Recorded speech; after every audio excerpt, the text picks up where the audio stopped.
Welcome friends. The UPSC has given exam date for ESIC DD exam, Senior Administrative Officer with DRDO exam and Administrative Officer with GSI exam. So तीनों का एक ही paper है. Exam is on 17th of July and this is the syllabus which has been prescribed by UPSC.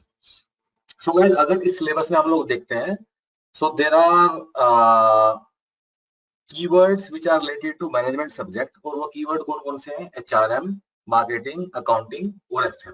ये चार keyword हैं, ठीक है?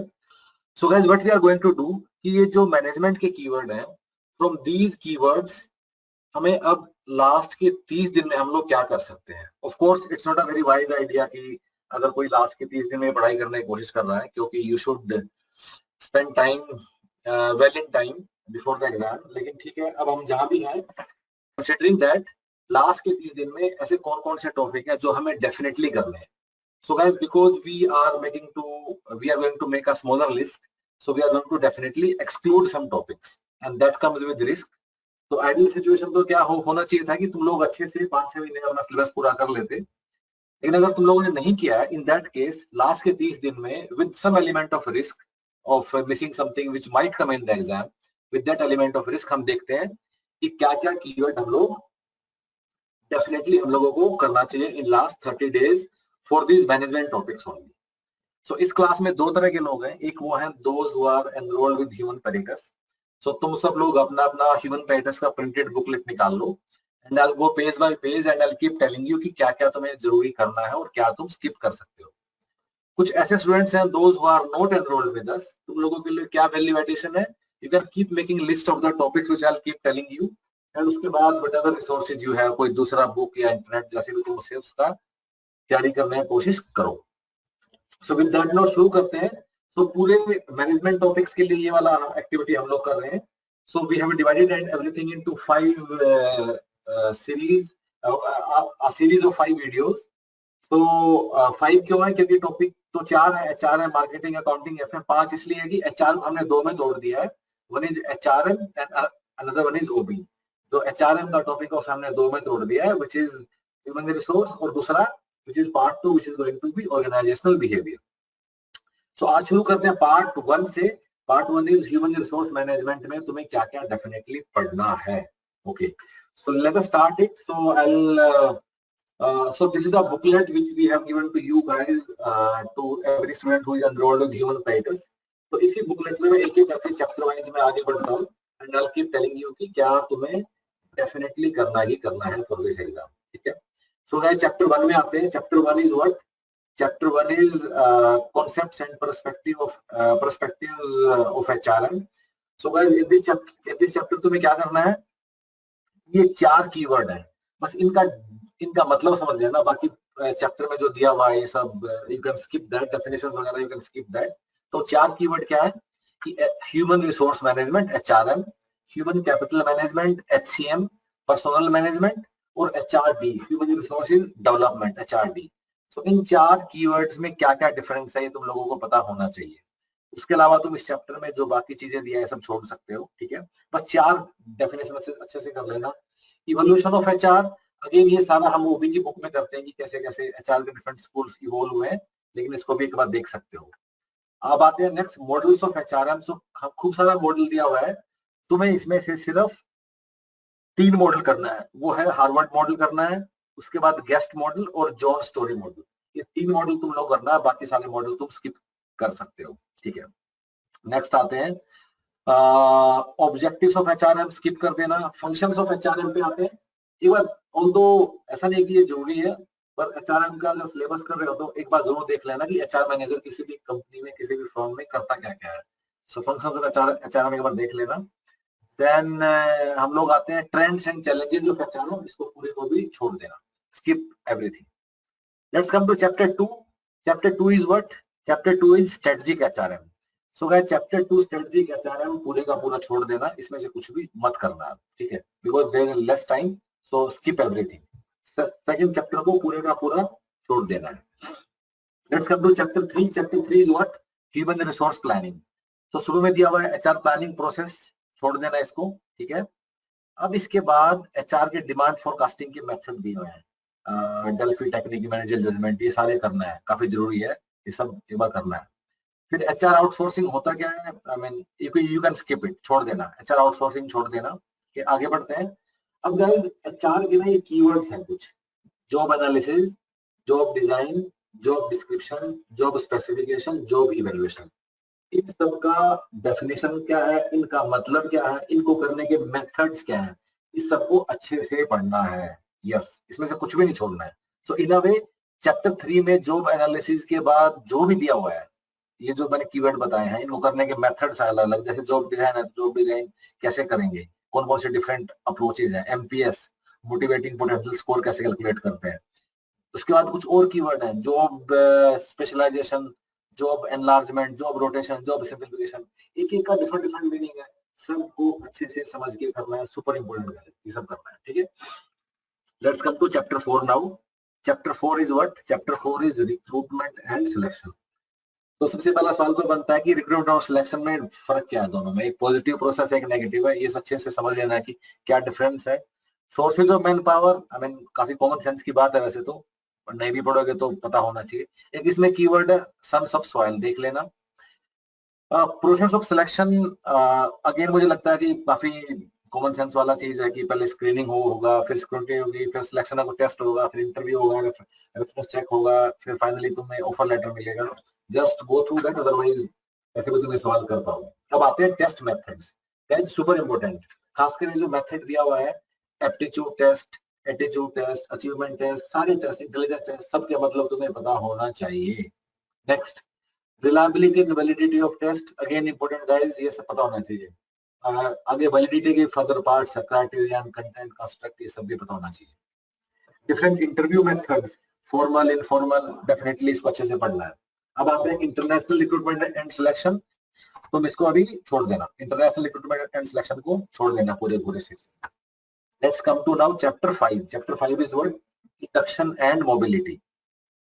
सो सबसे पहले सोशलाइजेशन आता है, इसकी जस्ट डेफिनेशन देख लेना। आगे जो ये दिया हुआ है फॉर्मल और इनफॉर्मल, सीरियल और डिसजंक्टिव, सब छोड़ देना।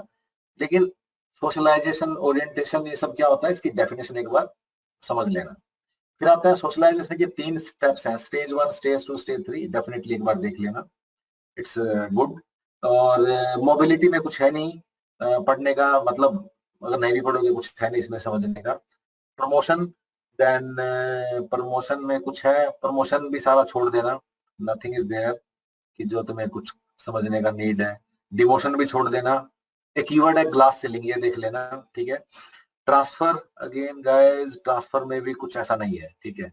सेपरेशन में एग्जिट इंटरव्यू क्या होता है, ये देख लेना एक बार। फिर succession planning, yes succession planning के बाद अच्छे से देख लेना। सो गाइस इसमें काफी कम कीवर्ड है इंडक्शन मोबिलिटी में, जो मैंने बताया बस वही अच्छे से कर लेना। उसके बाद आते हैं परफॉर्मेंस मैनेजमेंट पे।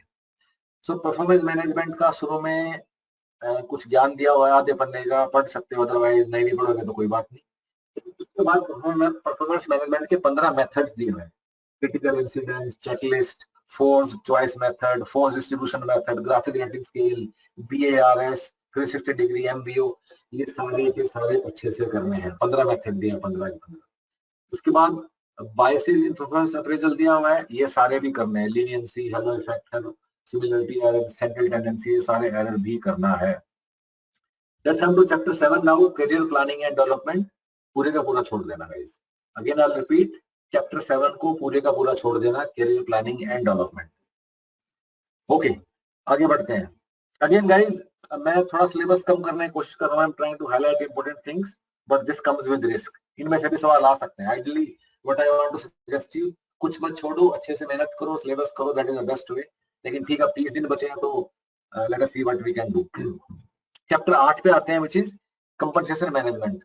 शुरू का ये एक पेज पढ़ लेना कि डिफरेंस क्या है, कंपनसेशन, रिवार्ड्स, बेनिफिट्स, इनमें क्या डिफरेंस है, ठीक है।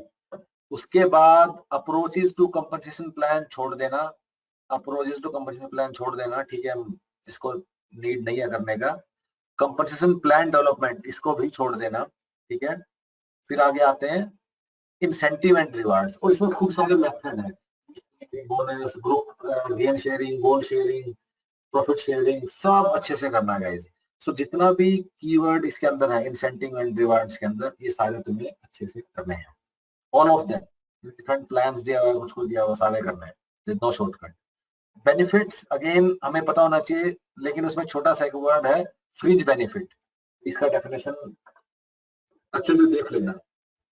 टाइप्स ऑफ वेजेस में ये 3 कीवर्ड है guys, which are minimum wage, living wage and fair wage. इन तीनों के बीच में क्या रिलेशन है और तीनों की क्या डेफिनेशन है, ये पक्का तुम्हें पता होना चाहिए। आगे बढ़ते हैं, we are at chapter 9 now, which is training and development. सबसे पहले process of training. Of course objective exam में थोड़ा सवाल कम बनता है इससे, अदर देन उस स्टेप से पूछ ले टू अरेंज द स्टेप्स। तो एक बार देख लेना, इसके बिना समझ में नहीं आएगा कि ट्रेनिंग होता कैसे है किसी भी कंपनी में। छोटा सा प्रोसेस ऑफ ट्रेनिंग देख लेना। आइडेंटिफाइंग ट्रेनिंग नीड्स, इसके जो मेथड है छोड़ देना सारे। ट्रेनिंग डिजाइन थ्योरीज में 2 थ्योरी दिया हुआ है, तो इसमें से जो गैगने ब्रिग्स थ्योरी है वो करना है, लेकिन दूसरा थ्योरी है जो एलाबोरेशन थ्योरी, वो तुम छोड़ सकते हो। आगे आते हैं types of training, super important guys. So on the training, on the job training, of the job training के खूब सारे मेथड्स हैं, पता होना चाहिए कौन सा क्या है, क्या मतलब है, कौन सा किस कैटेगरी में आता है। टाइप्स ऑफ ट्रेनिंग काफी अच्छे से तुम लोगों को करना है। आगे बढ़ते हैं, next is management development programme, छोड़ देना, बस एक लाइन की डेफिनेशन देख लेना कि इसका मतलब क्या होता है। फिर ट्रेनिंग इवैल्यूएशन मॉडल्स दिया हुआ है, ट्रेनिंग का इवैल्यूएट कैसे करें, सारे के सारे छोड़ देना, इसमें से कुछ मत करना, ठीक है। आगे बढ़ते हैं, अगला टॉपिक है क्लाइंट कंसल्टेंट रिलेशनशिप, अगेन पूरा का पूरा छोड़ देना, कुछ करने का नीड नहीं है। आगे बढ़ते हैं, there are chapter 10 now, which is evaluation of HR. So evaluation of HR में शुरू का ज्ञान तुम छोड़ सकते हो। ये बैलेंस स्कोर कार्ड क्या होता है, इसके फ्रेमवर्क में क्या क्या कंपोनेंट्स हैं, ये किसने दिया था, रॉबर्ट कैपलान और नोटोन ने, ये सब पता होना चाहिए। बैलेंस स्कोर कार्ड पढ़ना है। एचआर स्कोर कार्ड छोड़ देना। बेंचमार्किंग क्या होता है, हाँ पढ़ना है। अब एचआर अकाउंटिंग पे आते हैं, तो एचआर अकाउंटिंग की डेफिनेशन देख लेना, लेकिन एचआर अकाउंटिंग के जो फर्दर मेथड्स हैं, मॉनेटरी या नॉन मॉनेटरी, वो तुम छोड़ सकते हो। I am making it quite easy for you guys, ये सब करके लेट अस सी कितना ये सफल होता है। आइडियली व्हाट आई वांट कि तुम अच्छे सब चीज पढ़ो जितने भी तुम्हें टाइम मिले। Next is HR audit. Again HR audit का भी सिर्फ डेफिनेशन देख लेना कि एचआर ऑडिट होता क्या है, ठीक है। मेथड्स ऑफ एचआर ऑडिट छोड़ देना। देन आगे बढ़ते हैं, we are at chapter 11 now, HR information system. तो गाइस एचआर इंफॉर्मेशन सिस्टम की डेफिनेशन एक बार देख लेना कि होता क्या है, इसका मतलब क्या है, और बेसिकली एचआर को संभालने के लिए आईटी सिस्टम है, और कुछ भी पढ़ने का नीड नहीं है। बाकी एचआर में क्या क्या होता है, मतलब लोगों के पर्सनल रिकॉर्ड होंगे, लीव्स का रिकॉर्ड होगा, प्लानिंग का रिकॉर्ड होगा, एम्प्लॉय शेड्यूलिंग होगा, प्रोफाइलिंग, मॉडलिंग, कॉम्पिटेंसी का प्लान होगा। तो जस्ट एक एक मतलब होता क्या है, बस I think you should not spend more than 10 minutes on this chapter. बस ये पता होना चाहिए कि एचआरआईएस, एचआर इंफॉर्मेशन सिस्टम होता क्या है। एचआर सिस्टम के टाइप्स छोड़ देना। आगे बढ़ते हैं, एम्प्लॉय डिसिप्लिन। गाइस ये हमें अच्छे से करना होगा सारा, स्पेशली डिसिप्लिन के टाइप्स, प्रोग्रेसिव डिसिप्लिन क्या है, हॉटस्टोर रूल क्या है, मैकग्रेगर ने दिया था, पढ़ना है। Approaches to discipline, sorry approaches to discipline छोड़ देना, 6 अप्रोच है, लिव इट। लेकिन डोमेस्टिक इंक्वायरी के बाद देख लेना, स्पेशली कॉन्टेक्स्ट में काफी इंपॉर्टेंट है। किसी भी पीएसयू में, किसी भी सरकार में अगर कोई ऐसा काम करता है जो इनडिसिप्लिन के परव्यू में आता है, तो कैसे एक्शन होता है उसके अगेंस्ट, कैसे इंक्वायरी करता है department, that is domestic inquiry. एक बार इसको अच्छे से देख लेना, इसके स्टेप्स स्टेप बाय स्टेप। इसी का पार्ट है फिर नेचुरल जस्टिस, जिसके 2 रूल होते हैं, rule against bias, rule of fair hearing, दोनों देखना है, ठीक है।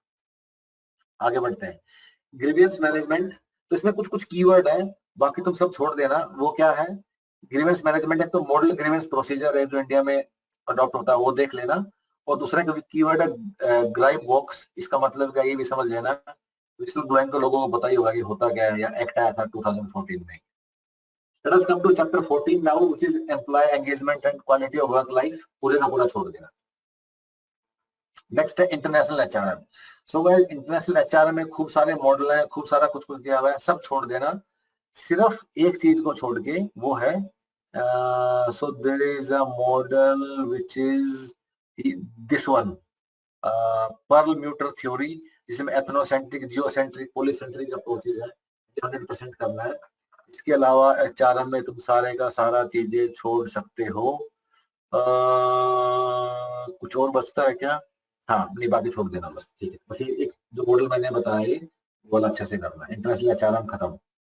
नहीं उसके बाद एक और है इसके अंदर, cross cultural management. Cross cultural management में सब छोड़ देना एक्सेप्ट एक मॉडल है, हॉफस्टेडे का मॉडल होता है एक, नहीं वो हम ओबी में पढ़ेंगे। तो एचआरएम में जो क्रॉस कल्चरल मैनेजमेंट है पूरे का पूरा छोड़ देना, ठीक है। आगे बढ़ते हैं, employee morale and productivity, chapter 16 पूरे का पूरा छोड़ सकते हो। सिर्फ 2-3 कीवर्ड है जिनका डिफरेंस देख लेना। एक कीवर्ड क्या है, फटीग, मोनोटोनी और बोर्डम, इन तीनों में क्या डिफरेंस होता है, बाकी सब छोड़ देना इसमें, एम्प्लॉय मोरल एंड प्रोडक्टिविटी में। Chapter 17 green and sustainable HRM, ये आधे पेज का चैप्टर है, एक बार देख लेना। ग्रीन एचआरएम क्या होता है, कुछ भी नहीं कि सब एनवायरमेंट फ्रेंडली काम करो, ग्रीन एचआरएम हो गया, बस बात करो। नेक्स्ट है HRD, human resource development.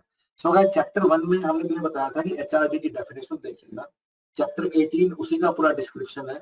Chapter 18 पूरे का पूरा छोड़ देना एक्सेप्ट वन थिंग, एक है प्रोफेसर टीडी राव जिनको इंडिया में फादर ऑफ इंडियन एचआरडी बोलते हैं, तो इन जेंटलमैन का नाम तो याद कर रहे हैं, टीडी राव जो यहाँ दिया हुआ है। उसके अलावा चैप्टर 18 पूरे का पूरा छोड़ देना है, ठीक है। आगे बढ़ते हैं। So we are at now chapter done.